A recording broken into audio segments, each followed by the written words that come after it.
Continuamos con nuestra conferencia Perspectivas Teóricas y Tecnologías Emergentes de la Valoración Rural, presentada por Ricardo Lozano Botache, especialista en avalúos y referente nacional en investigación de mercados de tierras rurales. Una reflexión que integra teoría, práctica y tecnología para fortalecer el análisis y la gestión valuatoria en los territorios rurales del país. Le damos la bienvenida al doctor Ricardo Lozano.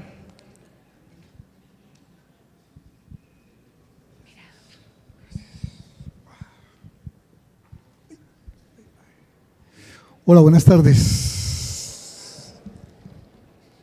Muchas gracias por estar aquí y haberse animado a escuchar. Bueno,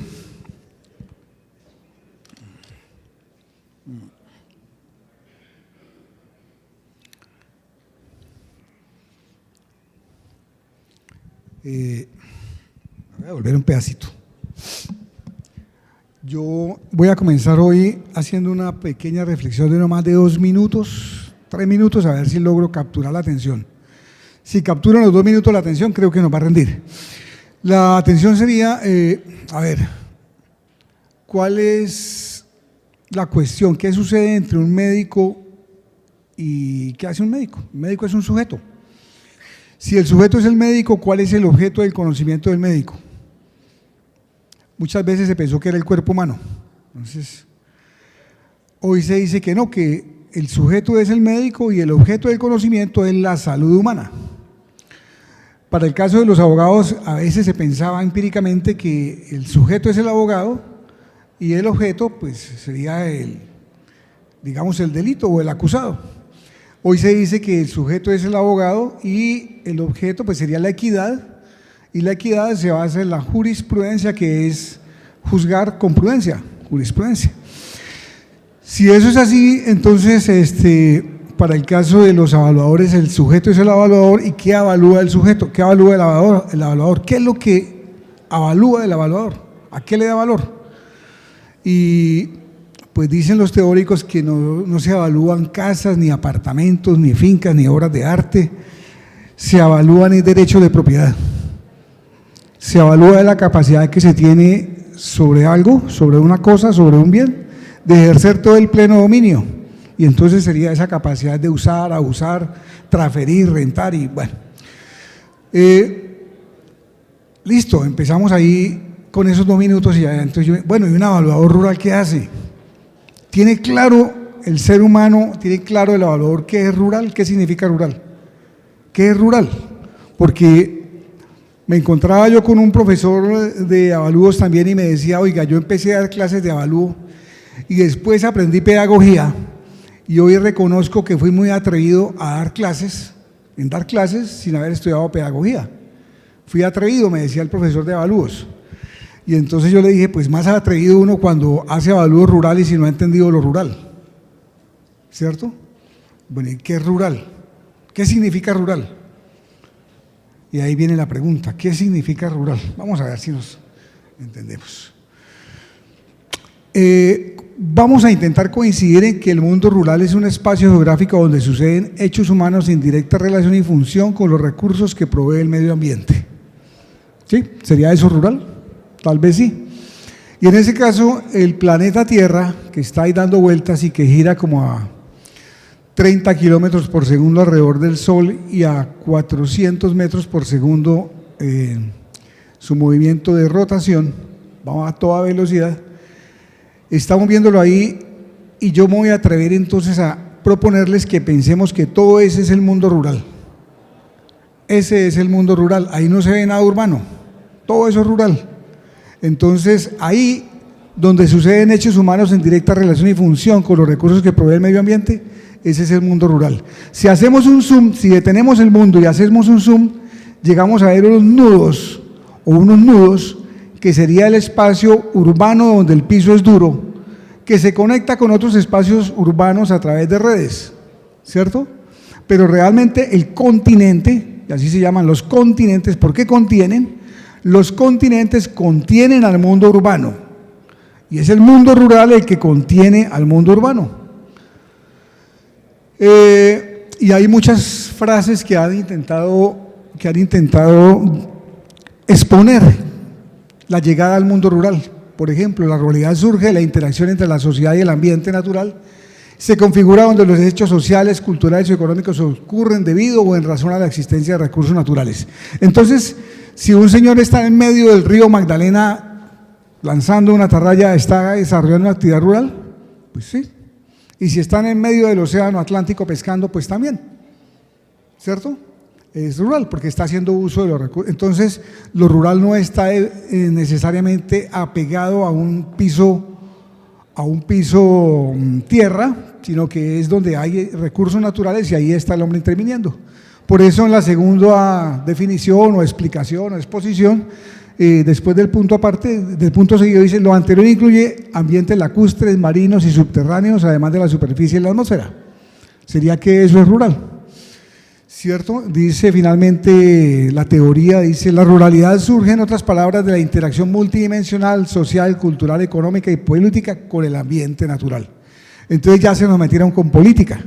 Pareciera que como no hemos resuelto ni hemos entendido qué significa rural, todavía Colombia tiene problemas rurales que se reflejan en la sociedad completa y compleja. La ley de ordenamiento territorial, la ley 388 y otros espacios le dicen a uno: rural es lo que no es urbano. Y ahí se pone bien chévere la cosa, porque es que definir algo por lo que no es, pues no resulta nada fácil de agarrar, de asir, de tomar para poderlo comprender. Si rural es simplemente lo que no es urbano, pues hasta ahí llegamos nosotros y desafortunadamente en la mayoría de los abordajes territoriales se dice que rural es lo que no es urbano. Sin embargo, si nosotros nos ponemos a mirar 1 o 2 generaciones atrás, todos tenemos un ancestro campesino, todos somos campesinos, decía uno de Álvaro. Tal vez atrás, papá o abuelo, rurales, ¿cierto? Y nosotros estamos ya en una segunda o tercera generación. Entonces lo rural tiene que ver también, cuando nosotros empezamos a abordarlo desde el valor, ¿cierto? Con familias, comunidades, con formas de comunicarnos con identidades, culturas, de trato, compadrazgo, negocios de palabra, solidaridad. Cuando 2 hermanos se hacen compadres, se dejan de decir hermanos y se siguen llamando compadres. Entonces, meterse en uno del mundo rural para valorar significa: oiga, métase allá, pero entienda dónde se está metiendo, ¿cierto? Finalmente está volviendo a sus ancestros. Es un espacio donde hay cosas que suceden todos los días, como migraciones, problemas sociales, diversificación productiva, a veces buena, a veces no tan buena esa diversificación, pero es un territorio concreto, donde hay recursos naturales, paisaje, y por eso se dan hechos humanos. Claro, sobre esos hechos humanos pues hay muchas cosas, como la globalización. Alguien hablaba de lo local, ya no espacios rurales urbanos, sino locales, y es muy chévere eso.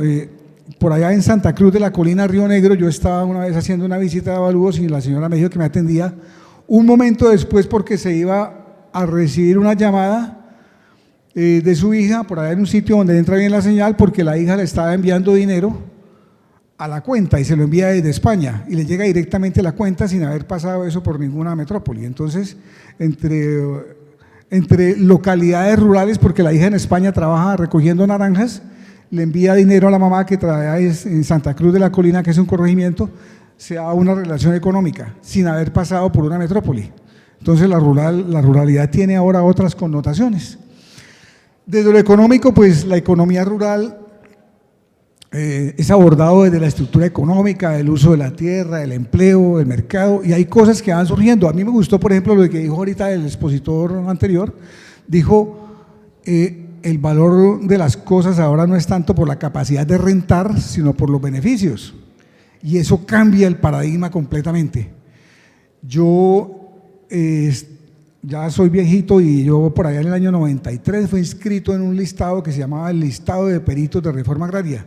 Allá estaba Fernando Vázquez, creo, y allá habían varios de los abuelitos de la época.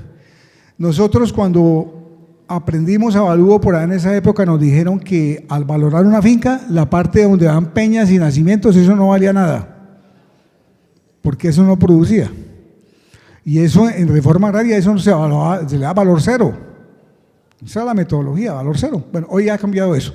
Esta mañana también nos dijeron que para hacer un avalúo sobre páramos había un valor pivot y sobre el valor pivot un plus.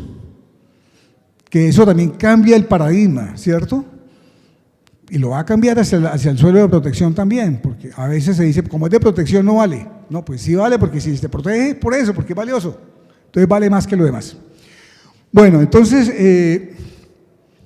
el medio rural es un territorio concreto relacionado donde la tierra cumple funciones productivas, sociales, culturales y ambientales. Esto. La promesa que quedó en el título de la charla hablaba del enfoque sistémico. Tomemos el mundo rural como un sistema, o sea, como un conjunto de elementos que interactúan, que hay cosas dentro del medio rural que se arreglan como se arregla un sistema, y Bertalanffy era biólogo, digamos que así como el sistema respiratorio, el sistema óseo, el sistema reproductivo, el sistema, bueno, todos los sistemas del cuerpo humano se conjugan para formar un individuo. Pues digamos que el mundo rural también tiene un sistema ecológico o un subsistema ecológico, económico y cultural que lo arman. El subsistema natural, pues para nosotros los evaluadores, por favor no le pongan cuidado casi a lo negro porque me gusta más lo rojito que rápido nos saca de dudas. Sistema ecológico, pues es donde se dan los hechos normales del mundo rural, un sistema socioeconómico donde hay flujos de bienes y servicios, y un sistema sociocultural. Hay interacciones entre el mundo rural con el sistema urbano, con el sistema ambiental mismo y con el sistema global. Ya mencioné algo, el mundo rural es incidido, es tocado por los precios internacionales, por las políticas de libre comercio, por la tecnología, por los flujos financieros. De manera que en la diapositiva que les van a compartir a ustedes está esa tabla donde simplemente se resume cómo lo ecológico, lo económico, lo social, cultural y político tienen unas relaciones aquí dentro de lo rural, porque hacia donde yo quiero llegar es a la manera de tomarlo, ¿cierto?, desde el enfoque sistémico, y lo que estoy es tratando de llegar pronto allá. Las variables que intervienen en el enfoque de sistema nos lleva al mundo rural. Entonces, en el mundo rural, que es donde ya estamos aterrizando, hay presentes sistemas productivos porque intencionalmente se asignan allí recursos físicos, financieros, tecnológicos, humanos y reputacionales en la generación de bienes. Y otros que serían sistemas extractivos porque allá en el mundo rural se toman los bienes sin que haya habido una intencionalidad en la aplicación de recursos físicos, financieros, tecnológicos, humanos o reputacionales. Entonces, en el mundo rural hay sistemas productivos y sistemas extractivos, y hay otros que se llaman ecosistemas que están quietos, están en su dinámica propia, que son destinados en algunos casos al ecoturismo, en otros momentos son parques nacionales, pueden ser santuarios o pueden ser simplemente bosques que están en un estado ahí de latencia.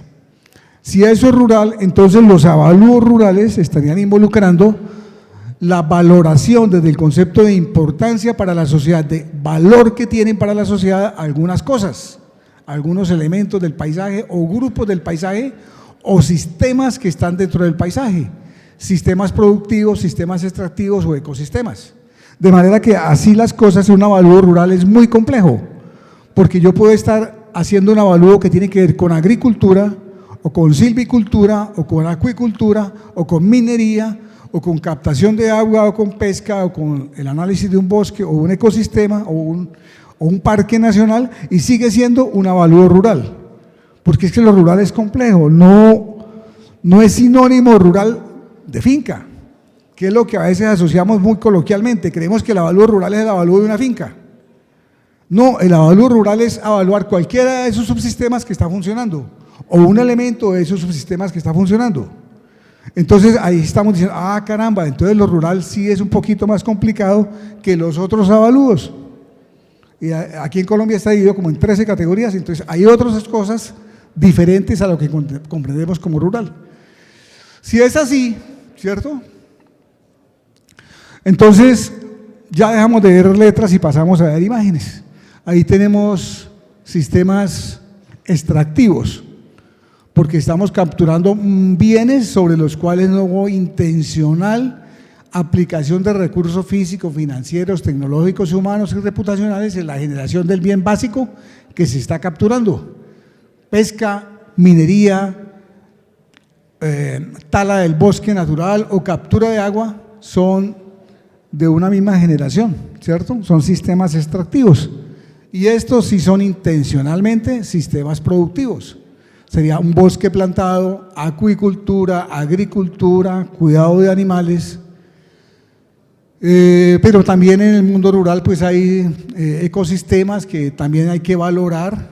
Recordemos ahora sí que entonces tal vez se pueda valorar de acuerdo con las utilidades que genera. De pronto también. Y como nos enseñaron que una cosa vale por lo que es capaz de generar como utilidades, pues esto funciona. Y ahí también. Pero de aquí, entonces no vale por las utilidades, sino por los beneficios. Entonces las cosas también valen por los beneficios, no solamente por la capacidad de rentar. Y esa es otra cosa que vamos transformando, porque nos quedamos pegados en la teoría del beneficio. En el mundo rural también hay cosas que pasan chéveres. Por ejemplo, hay gente. Y hay reinas y hay mujeres bellas como la que está ahí en la última imagen preparando un desayuno. Y hay relaciones, hay conversaciones, hay cosas bonitas, también hay cosas muy tristes. Yo no puse ahí, no puse pobreza, desnutrición, violencia, pero eso hace parte del mundo rural. El mundo rural también tiene industria, tiene cultura, tiene escuelas y tiene cosas chéveres como esta.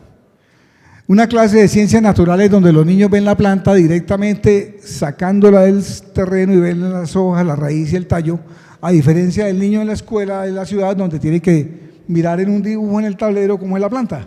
No, allá la puede ver bien y puede ver la gallina y abren la gallina y puede ver cómo es la gallina por dentro. Entonces, hay diferencias entre formarse uno en un mundo rural y en un mundo urbano, ¿cierto? Eso da unas cosmogonías diferentes. El mundo rural también sirve para dar identidad. Juan Valdés, los cafeteros identifican a Colombia, ¿cierto? Y una norteamericana de Texas y un uruguayo en un asado, y unas finlandesas y unas rusas y unos mexicanos. Entonces el hombre rural da identidad nacional. En época de ferias el hombre urbano y sobre todo el gomelo urbano se pone un sombrero y un poncho y se ve ridículo, pero él se cree chévere, ¿cierto? ¿Por qué? Porque estamos en ferias, que es cuando queremos ser rurales. Pasa la feria y entonces una manera de despreciar a otro es decirle montañero o campesino. Así somos. Pero el hombre rural es eso, es el que da identidad nacional. Bueno, yo aquí para la charla no voy a hablar de minería ni de las otras cosas que mencionamos ahí atrás como componentes del mundo rural, sino de nomás. Y por eso, apreciados colegas, yo me voy a demorar aquí como unos 20 minutos con ello. El subsistema de la agricultura como un subsistema del mundo rural. La agricultura significa cultura en el campo. Agrim, campo, cultura. Bueno, cultura es una colección de conocimientos, tecnologías, costumbres. La cultura se aplica en el campo y genera unos bienes. Esos bienes se dan de dos maneras. Se dan como una economía campesina o como una economía empresarial, pero para que la producción agropecuaria se dé, nosotros debemos primero reconocer la existencia de un subsistema agroecológico y un subsistema cultural. La agricultura tiene dos subsistemas, uno que es agrícola y pecuario y otro que es cultural, que es agrario. Entonces nosotros los evaluadores, yo quisiera que prometamos que ahora en adelante no vamos a confundirlos y cuando hablemos de las cosas de las personas que están dedicadas a la agricultura, digamos que son cosas agrarias. Entonces, lo que tiene que ver con la gente dedicada a la agricultura es agrario. ¿Sí? La pobreza es un problema agrario. La desnutrición es un problema agrario. La inseguridad es un problema agrario. La desnutrición, un problema agrario. Lo que tiene que ver con la fiebre aftosa es un problema pecuario. Y lo que tiene que ver con la roya o la cigatoca es un problema agrícola.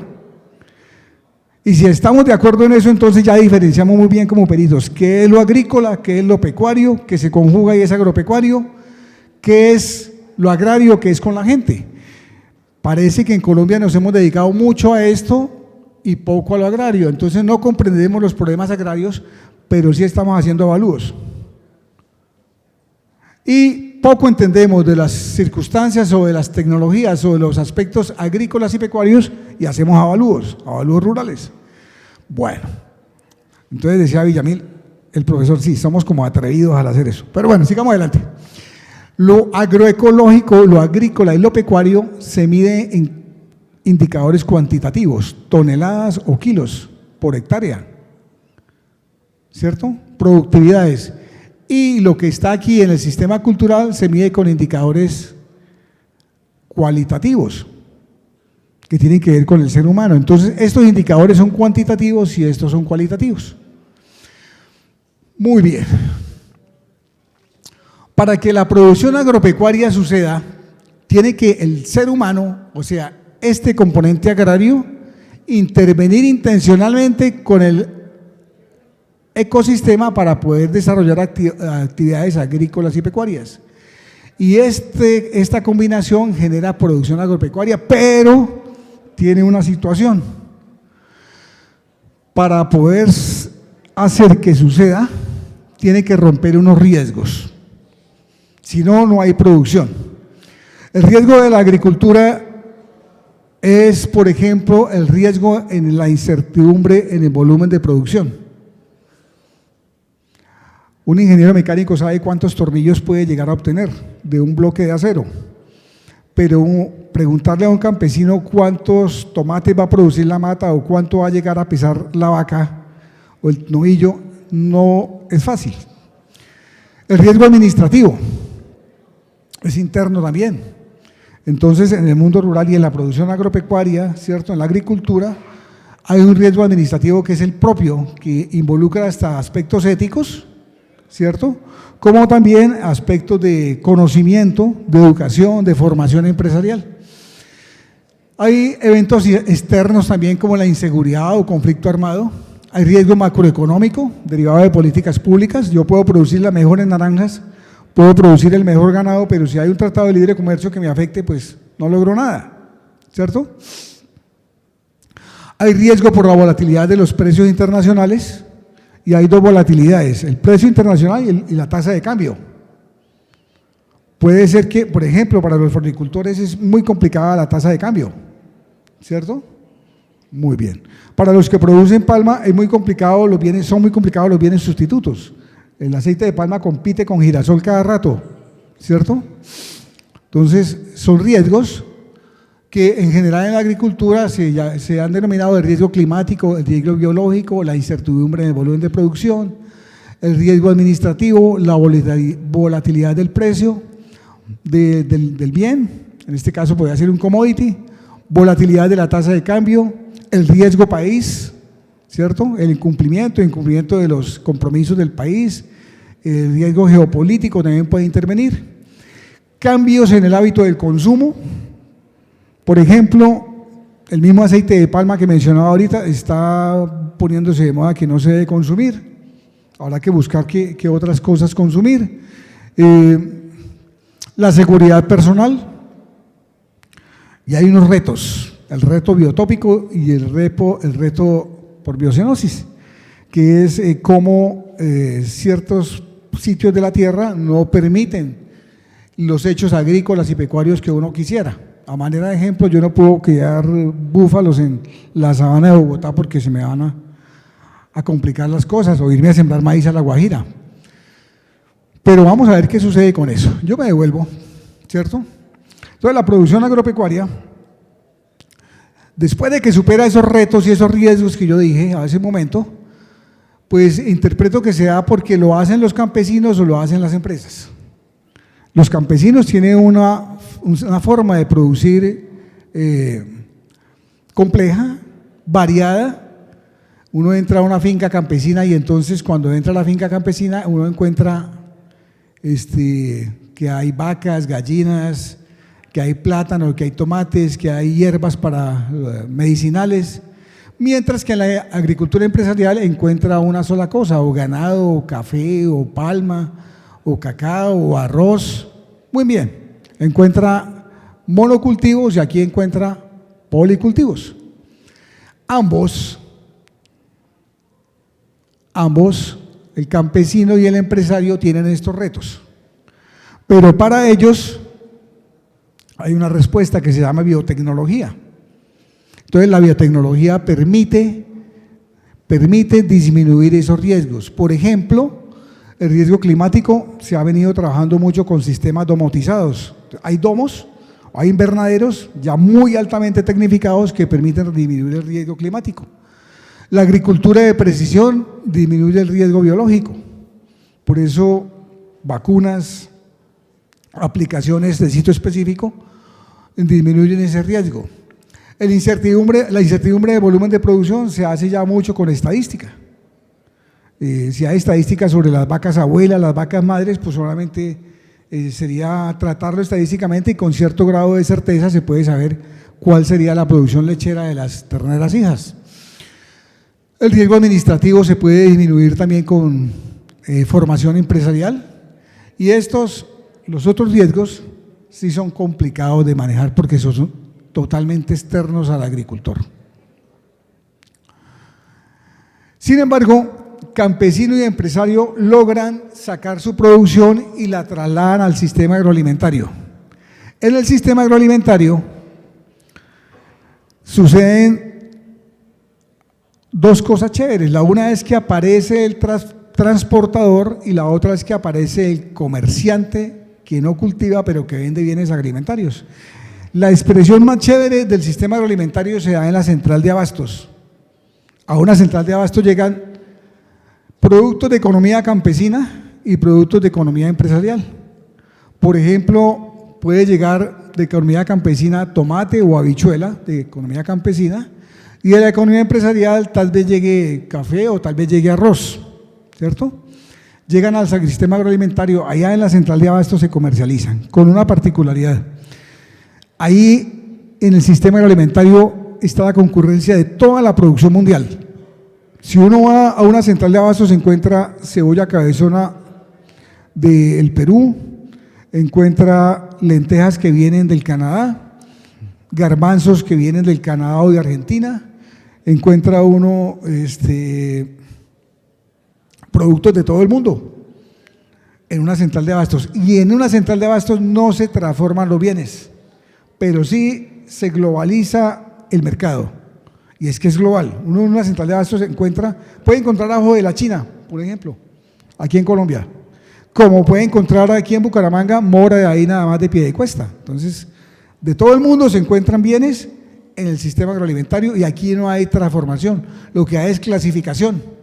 Aquí se clasifica en primera, segunda y tercera calidad. Primera calidad a las grandes superficies, segunda calidad a la plaza de mercado y tercera calidad va a la calle, que es la carreta que vende, pero eso permite que todos tengamos acceso a los alimentos por diferenciación de precios.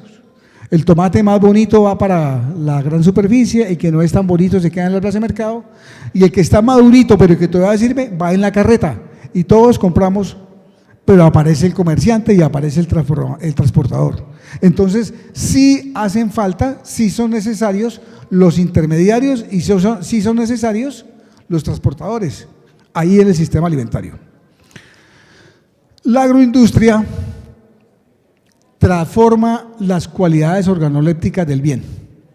Aquí sí entra piña y ya no sale piña, sale mermelada de piña, entra tomate y sale salsa de tomate, y entran productos no alimentarios, aquí entra madera, aquí entran resinas industriales, entra algodón, entran esencias, entra en todo lo que no es necesariamente alimentario. Se transforma y se puede llegar a encadenar hacia atrás. Entra papa y sale papa frita. Y el que fríe la papa puede devolverse y cultivar o negociar por contratos producciones futuras. Y a manera de ejemplo, Frito-Lay, que es canadiense, tiene una sede aquí en Colombia, va a Boyacá, contrata la papa a futuros, hay un compromiso mutuo, un riesgo mutuo, se prometen y se contratan cosas, entonces el agroindustrial se devuelve y negocia o con el empresario o con el campesino, o a su vez es posible que el campesino o el empresario se arriesgue y empiece a freír la papa. Y son unos procesos de agregación muy chéveres. Por ejemplo, ¿cuánto vale un paquete de papas fritas? Digamos que vale 3.000 pesos. ¿Cuánto vale el gramo? Si yo saco la cuenta, el gramo me puede valer 30 pesos. Si vale 30 pesos un gramo de papa frita, ¿cuánto vale una tonelada? Vale 30 millones de pesos. Si una tonelada de papa frita vale 30 millones de pesos, yo voy y pregunto, ¿cuánto vale el sistema agroalimentario? Y la tonelada puede estar valiendo 3 millones de pesos. Entonces, la agregación de valor, ¿cuánto es? 27 millones de pesos por freír papa. Es la gran diferencia que hay aquí en estos dos campos, entre sistema agroalimentario y sistema agroindustrial. ¿Por qué? Porque aquí obviamente se agrega valor y se arriesga hacia atrás con el empresario y con el campesino procesos de producción y comercialización que hacen que sea dinámico ese trabajo. Y recordando que aquí está también involucrada la producción no alimentaria. En este momento yo he caminado aquí por todo lo que es color marrón y me paso al color verde.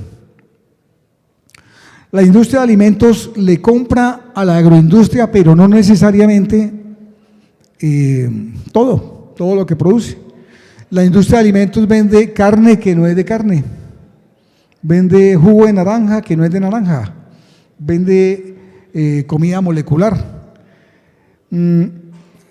Aquí en este caso hay experimentos que ya son válidos, por ejemplo, validados también, de poner una pieza de carne y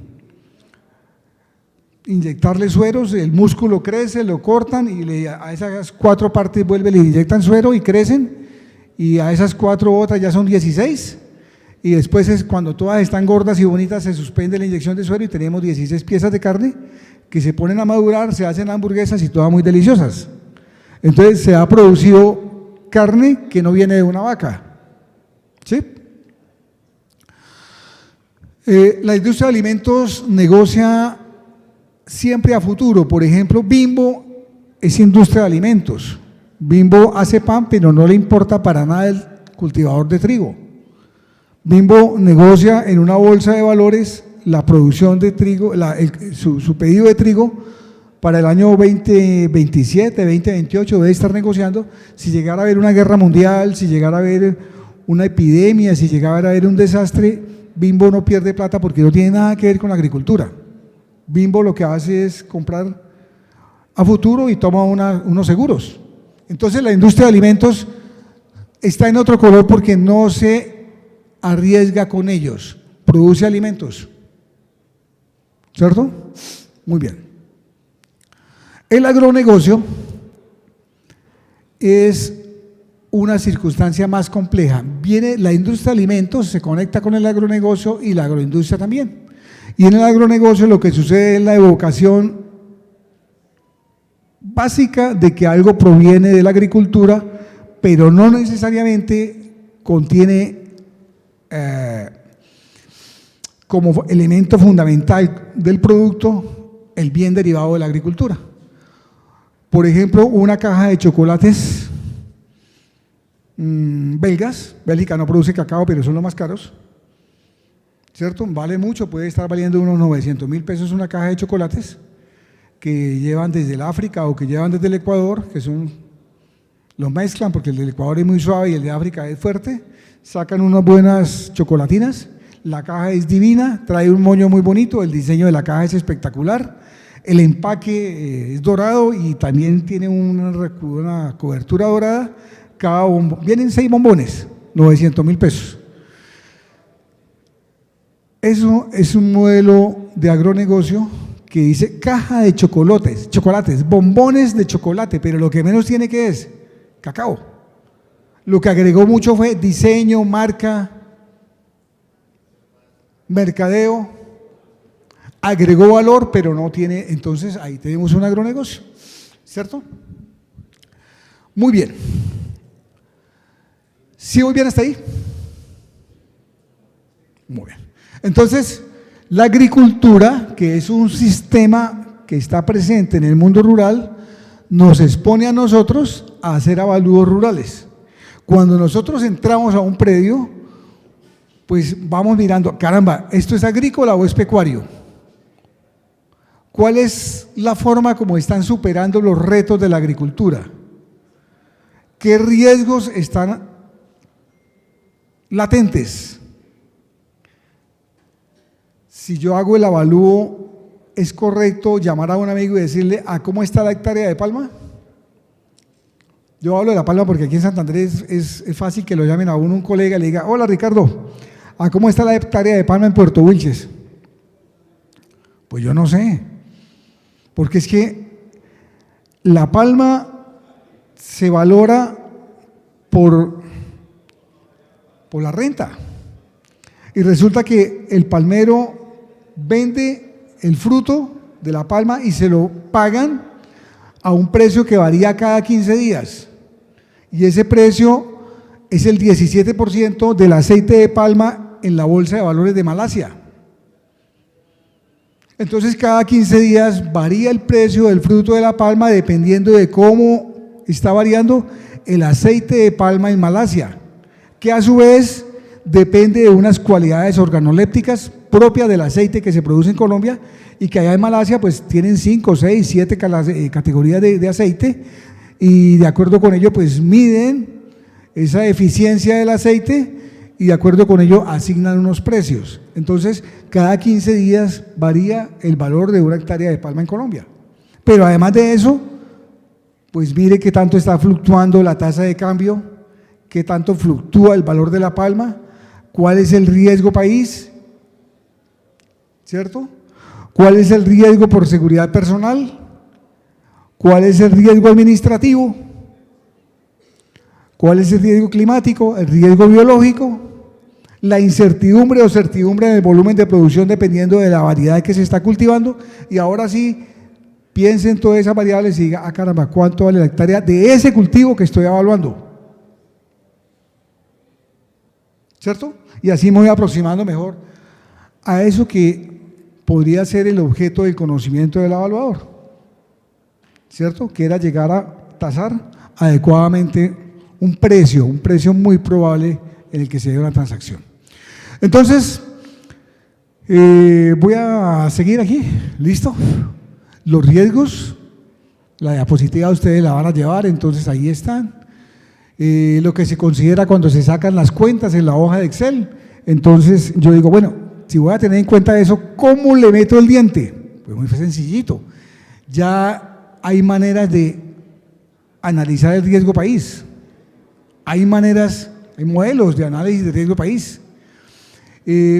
Los hábitos del consumo, pues yo voy y miro qué está pasando con esos indicadores de la FAO, los estudios de la FAO sobre modelos de alimentación en América Latina, en Colombia.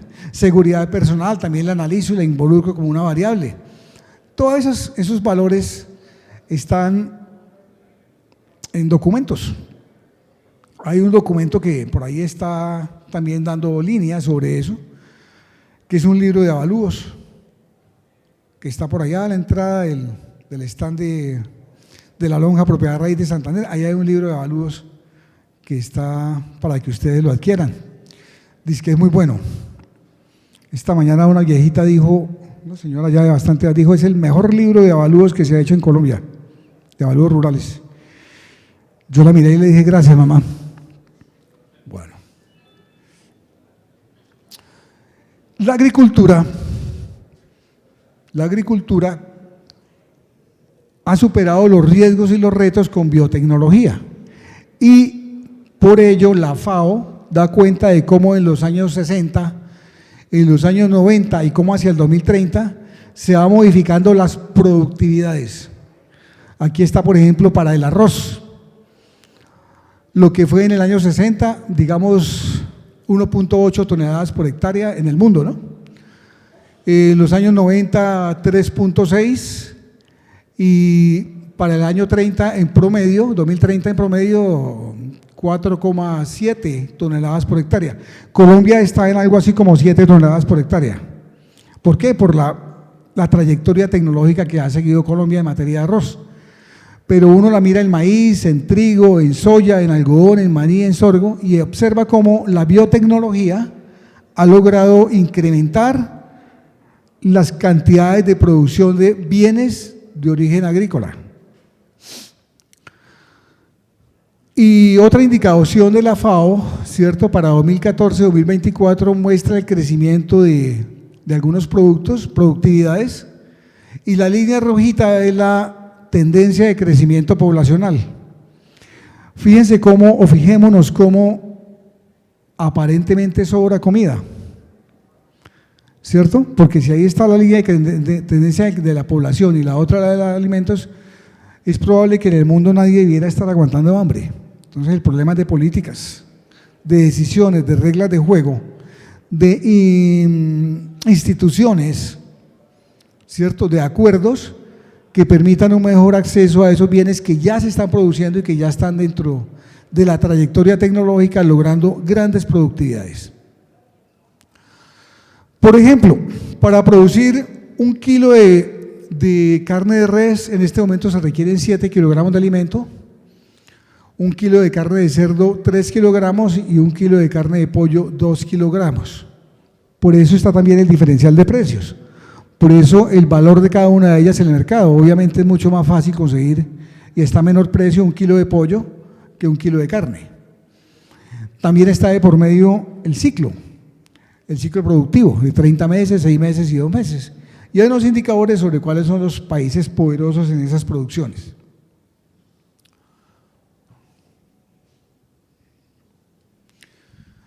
La biotecnología ha marcado tanto la productividad que entonces encontramos que aquí en Santander, en un invernadero donde se produce tomate, tenemos producciones de 12, 13 toneladas por hectárea año. La sabana de Bogotá logra algo así como 35 y en Israel logran 500 toneladas en el desierto, sin necesidad de suelo, pero sí con biotecnología. Ese es un invernadero que supera el reto o el riesgo climático y el riesgo biológico, ¿cierto? Y la limitante biotópica. Entonces, el riesgo biotópico, el riesgo climático y el riesgo biológico, con el invernadero, a través de procesos biotecnológicos, logra unas producciones que son, no sé, 20, 30 veces superiores a las de la agricultura convencional y pone de frente un interrogante y casi que una situación paradigmática. Entonces, esto de la tierra ya no es un problema. La situación no es repartir tierra ni pelear por la tierra. La situación es tecnología. Entonces, ¿cuál es el valor de la tierra? ¿Y por qué la tierra todavía es un referente cosmogónico? ¿Por qué nos matamos por la tierra? ¿Y por qué creemos que la política es llegar a repartir tierras? ¿Y qué necesitamos? ¿Más campesinos en alpargatas o más hombres y mujeres rurales trabajando biotecnológicamente? ¿Cuál es la orientación de la política pública? ¿Y qué es lo que es valioso cuando nosotros tratamos de transformar el valor en precio? Eso es biotecnología. Ahí hay manejo genético, hay adaptación biotópica. Eso es una mezcla entre Bos taurus y Bos indicus, ganado europeo y ganado hindú, para producir esto en América Latina. Y eso tiene que ver con esas grandes transformaciones de la agricultura en el mundo. El vodka se hace con papa y la papa es de origen andino. Y nosotros negociamos con café y el café es de origen árabe. ¿Sí ven cómo el mundo se ha transformado con la agricultura? ¿Sí? El que más produce papa frita es Canadá. Muy bien. Biotecnología. Entonces, actualmente nosotros cuando nos sentamos a la mesa, siempre estamos nosotros consumiendo bienes de origen de la economía campesina, de la economía empresarial, algunos modificados genéticamente, otros no mucho.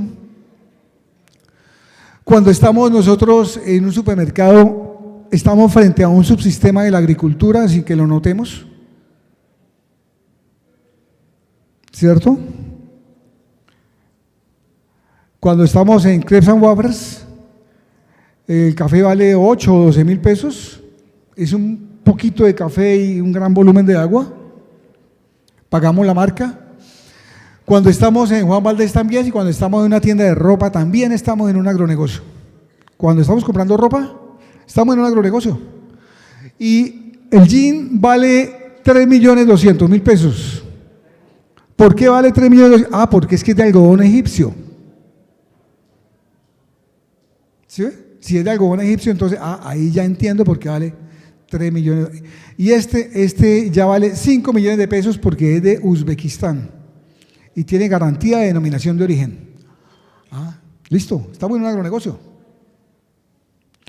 Cuando estamos en una funeraria también, porque el cofre se lo cobran muy caro porque es de pino canadiense.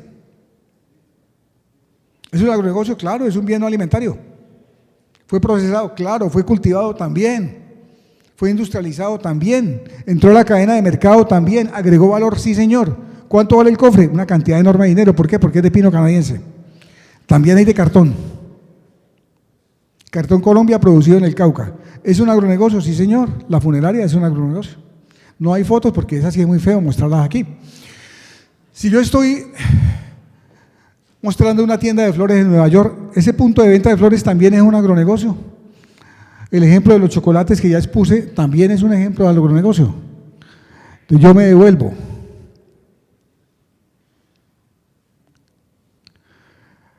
¿Cómo hago el avalúo rural de una finca? ¿Cómo identifico la trayectoria tecnológica? ¿Cómo identifico las correlaciones que tiene con el mercado mundial, con el mercado local, con la cultura? ¿Lo asocio solamente de la rentabilidad? La economía campesina tiene un propósito, sacar adelante una familia. La economía empresarial tiene otro propósito, producir utilidades. Dos sistemas que consideran algo importante, son dos sistemas de valores. ¿Cómo transformo esos valores en precio?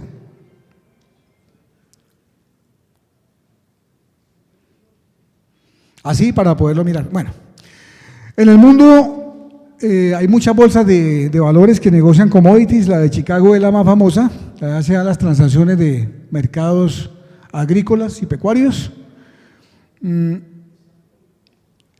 El mundo se mueve de dos maneras, con petróleo, por ahora no hay otra cosa, es con petróleo que se mueve y se mueve con alimentos. El mercado mundial del petróleo va muy paralelo al mercado mundial de los alimentos.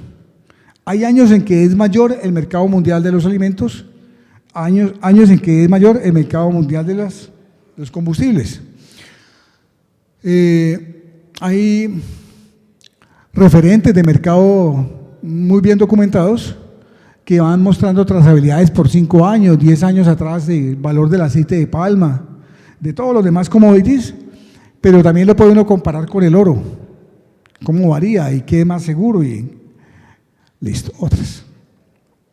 Yo no me demoré mucho porque me gustaría más dejarle tiempo a que conversemos ahora sí sobre lo rural. A ver si nos podemos tomar unos 10 minutos sobre qué piensan de todo esto que yo dije. Porque no se trata de venir aquí a contar una historia y pensar que lo que Ricardo dijo pues es lo correcto. De pronto yo estoy muy, muy equivocado y lo que hace síntesis neuronal en cada uno de nosotros es la acción dialógica.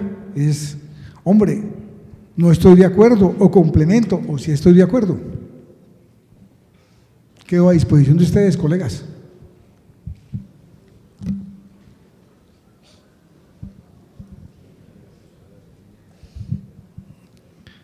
Buenas tardes.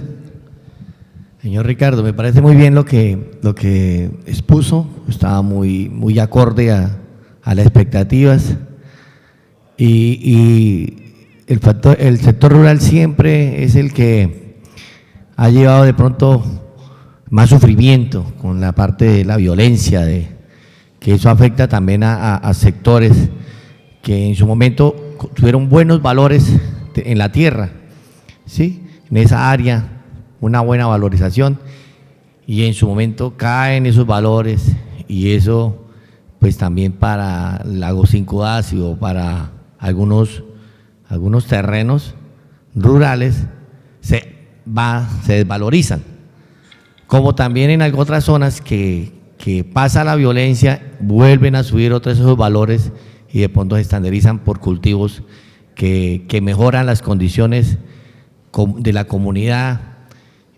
y también en las partes urbanas cercanas donde se amplía el empleo y el trabajo para esas zonas. Entonces, eso hace de que el sector rural, con los proyectos y con las metodologías que se hagan en parte de los bancos, ayudan mucho para darle la valorización al terreno. Gracias.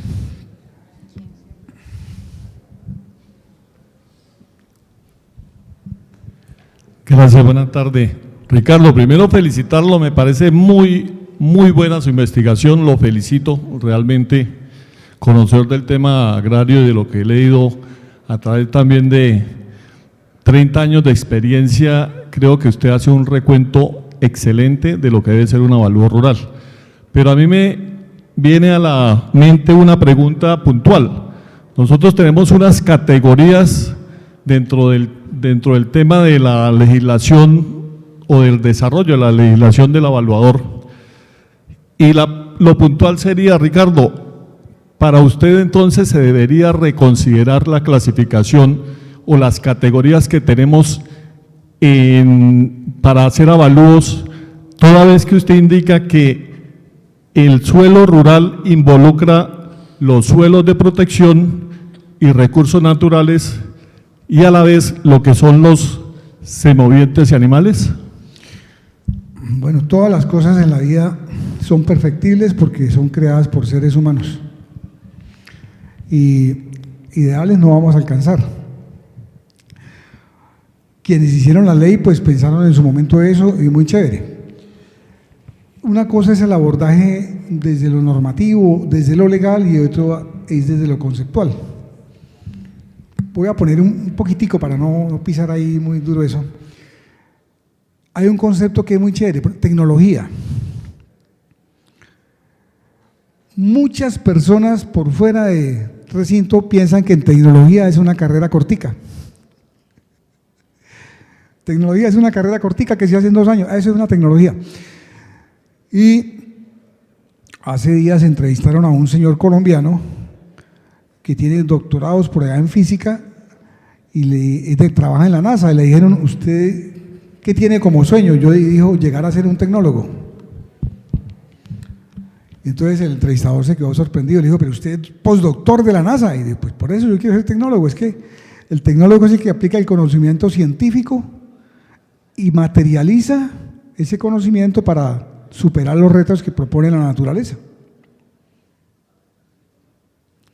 Entonces una cosa es el abordaje desde lo epistemológico, desde lo conceptual, desde la filosofía de la ciencia, si puedo atreverme a decir eso, y otra cosa es desde lo normativo. Desde lo normativo tenemos esos valores, eso y ya, pues ahí funcionan, pero la ruralidad quedó expuesta como la acabé de mostrar. No está obligado el legislador ni los que propusieron la ley a abordar lo que Ricardo estaba o ha dicho. Yo creo que así como está puede funcionar bien, siempre y cuando no perdamos de vista que lo rural es muy complejo, que lo rural no es como alguien pretendía, no, es que es sencillito, simplemente todo espacio urbano finalmente se desborda y se va volviendo, va llegando sobre lo rural. Por lo tanto, si yo hago evalúos urbanos, pues cómo no va a poder hacer un avalúo rural. Eso lo he oído. Y mi reflexión es, no, mire el planeta dando vueltas y verá que el espacio rural contiene al mundo urbano. Claro, porque yo tengo unas gafas de campesino y unas gafas rurales. ¿Cierto? Es probable que aquí en esta sala haya alguien que internamente esté diciendo, Ricardo está loco, es el mundo urbano el que supera, es superior, y eso es un dilema chévere. La teoría de la nueva ruralidad lo aborda, dice, en el intelecto de nosotros está muy grabado que somos un cuadro de ajedrez, donde lo urbano y lo rural están marcados por lo blanco y lo negro. Lo blanco es sabiduría, lo blanco es lo urbano, lo blanco es educación, lo blanco es buen vivir, lo blanco es lo mejor, y el urbano es un hombre ignorante, es un hombre pobre, es un hombre condenado al atraso, y ahí estamos. Yo decía, las políticas públicas se han dirigido más a resolver los indicadores cuantitativos de la producción agrícola y pecuaria que los cualitativos del hombre agrario, hombre con H, del hombre agrario, H mayúscula.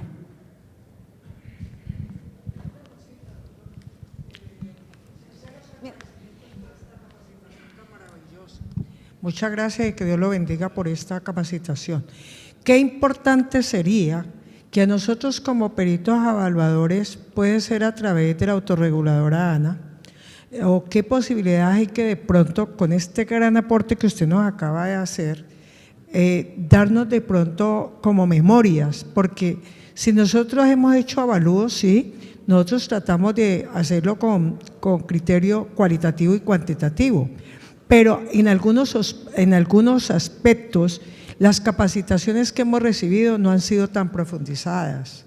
Entonces, a ver qué posibilidades hay, si se puede, que usted nos pueda regalar ese material y nosotros poder, sí, fortalecernos dentro de ese campo. Muchas gracias. Gracias, sí, creo que todo esto queda para nosotros. Vamos a dar la última intervención.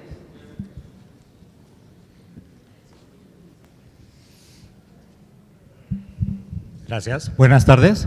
Mi nombre es Carlos Yesid. Con respecto al tema que estaba hablando el doctor Ricardo, me salta una inquietud. Es que tuve una experiencia en un pueblito.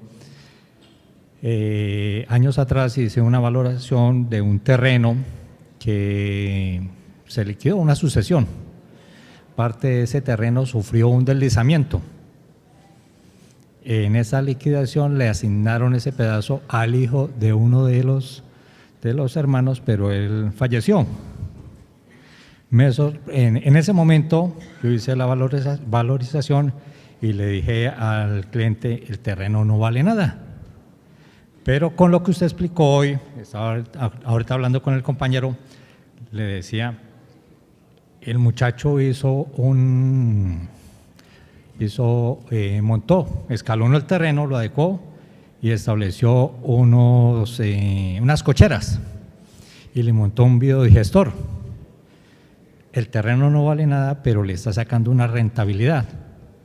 Con la explicación que usted aportó hoy, traje eso a colación porque, es decir, el concepto que yo le dije al muchacho en ese momento, que el terreno no valía nada, ahorita tácitamente con lo que usted conceptualizó, pues me deja totalmente anonadado o revertido en el resultado que yo le dije a él. ¿Sí? Entonces… Sí, ya para terminar, usted me hizo acordar a mí, a través de ese ejemplo tan chévere, de una circunstancia muy personal, y es que siendo yo muy jovencito, hace muchos años, trabajaba yo para una empresa chilena y entonces en una visita de campo con un geólogo, yo fui testigo de un negocio, de una finca horrible.